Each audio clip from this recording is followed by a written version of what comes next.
Hello and welcome back to the channel, Cali Legends Media. As always, before I begin, I want to say thank you to everybody for all your support, for hitting those likes, hitting those hypes, and just for everything that you've done for me since I've started this channel. I really appreciate it. Thank you for all the prayers for my grandson, Levi. Really, really appreciate that very, very much. That being said, another person I didn't mention, giving young Levi a shout out and sending prayers was Loped Out TV. Loped Out TV did a wonderful job in shouting out my grandson, asking his subscribers to pray for him. I really appreciate you, brother. Thank you very much. Okay, so today's video is going to be what I'm sure a lot of you already know about, and that's little Toro, okay, and his demise. Okay, a lot of people have made videos saying different scenarios, what they think has happened. I'm not going to do that. I can't do that. But what I can do is tell you what did happen, okay? So, look, little Toro has been on social media for quite some time now. And usually when he comes on, you could expect some type of madness. You know, he fooled around a lot on social media. He talked a good one. And he even posted up some fights he got into. He was very combative. He hit that one guy in the hotel, cracked him because of the phone, putting out those rays, you know, doing something to his brain or something. And he also had a fight with somebody from up north in a parking lot. In any case, the dude was willing to chuck him. Besides that, he admittedly talked about his mental illness, okay, and his medication. And he shared a little bit about his relationship with his family, okay. And it wasn't the best of relationships. A lot was going on. He just gave us a little bit information, but from that, other content creators have chose to build a big old story and suspicions about what took place with Toro. What was reported was that he was in some type of confrontation with family members, and at the end of the confrontation, he was unalived, and 3 relatives or people that lived in that home were injured and needed to be taken to the hospital to treat their injuries. If you guys ain't remembering who little Toro is yet, he's the one I did a video about a couple of weeks ago, I think, where he came to LA and he was, walking through LA like behind some apartments in the parking lot, calling out, some neighborhood from up north and making challenges and stuff. And I believe the next day he left LA. Okay. Since then, he went on another trip, I believe to Hawaii, I'm not sure. But he ended up back at his grandpa's house, okay? There's been some speculations that his girlfriend with the kids lived there and the mother lived there and some other family lived there. I don't know because I didn't hear it from a reliable source. This is just talk on social media. But what we do know for a fact is that apparently there was some family members there Monday morning when this took place. Now, there was some type of argument that escalated into a confrontation where a knife was pulled and different people got hurt, We don't know if they were hurt. Maybe one was hurt trying to just break it up. Maybe one was hurt trying to protect little Toro. We don't know what took place. So assuming is wrong, okay? But obviously 3 people got hurt. We will find out at a later date what actually happened. And if we don't, it's because the family wishes to keep that personal. But what we do know is the homicide detectives rolled up and found a body there. And it ended up being little Toro deceased, okay?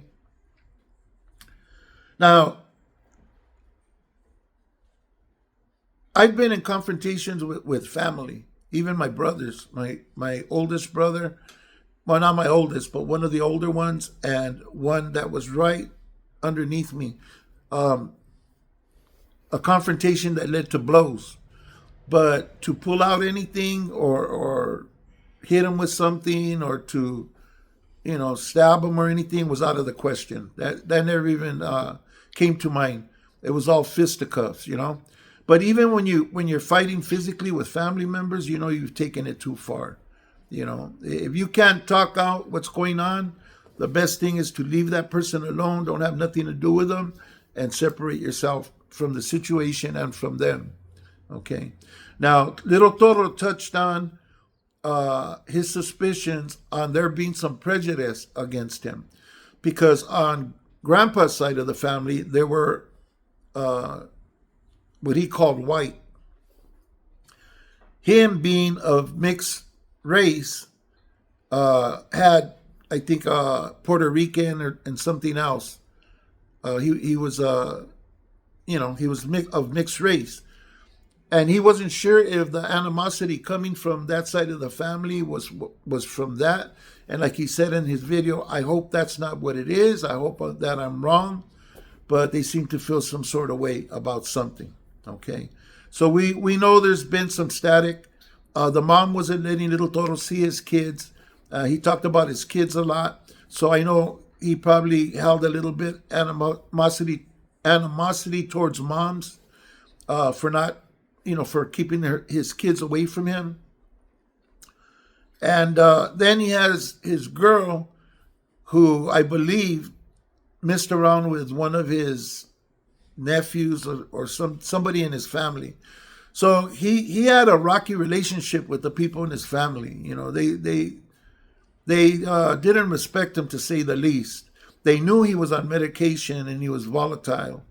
I believe once things jumped off, melee happened, and whenever there's any sharp instruments or stabbing instruments involved, and other people try to get in, it could be trying to stop a fight, trying to protect the person, the victim, or whatever the case may be. You can get cut, you can get injured, even mortally. So we don't know what the situation was, and trying to guess and put a story for content together is wrong in my eyes. So when the investigation's completed, whatever news is put out, either from the police station or the media, then I'll do another video as to the details on his demise. The fact of the matter is that we lost another young man. First, it was Josh from Homies. Help Homies Move in Excellence. Rascal's channel. Just a couple of months ago, and now Little Toro. One had nothing to do with the other. I'm just saying, that life isn't guaranteed. That tomorrow's not guaranteed to nobody. And confrontations that are going to get this intense is better just, I didn't think so when I was young, but now what I know now, it's better just to, you know what, man, I'm through with you, man. Just stay away from me and don't have nothing to do with the person, which I was forced to do sometime in my life to one of my brothers. In any case, those types of stories I'm going to save for members only once I get that started. But in any case, we got to try to avoid these kind of confrontations, even with family. You know what I mean? We don't know if one of these family members is going to end up doing time. The investigators are going to talk to him and see what comes out of their mouth. Their best bet is for all of them just to be quiet and get an attorney and don't say anything to the detectives, because they're going to use it against them. That's all that they use the information you give them for, is to be used against you, in the court of law. So hopefully these people know, to lawyer up and let the lawyers talk to them in legal language and stuff, and where their words can be twisted and used against them. In any case, rest in peace, little Toro. I can't say I had love for him or I knew him or any type of interactions with him. I tried to help him when he was homeless in Mexico by asking people to help his cause when he was trying to get a place. Then somebody emailed me and told me about his charges and stuff. I backed off on that. And then I started watching out of curiosity his behavior, and it was obvious he had some issues.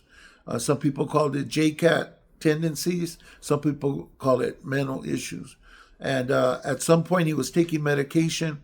In my opinion, with all of his actions and everything that he was doing prior to his demise, he needed to be put in a hospital setting, a locked facility, and treated until the doctors felt that he would be able to conduct himself properly in a social environment.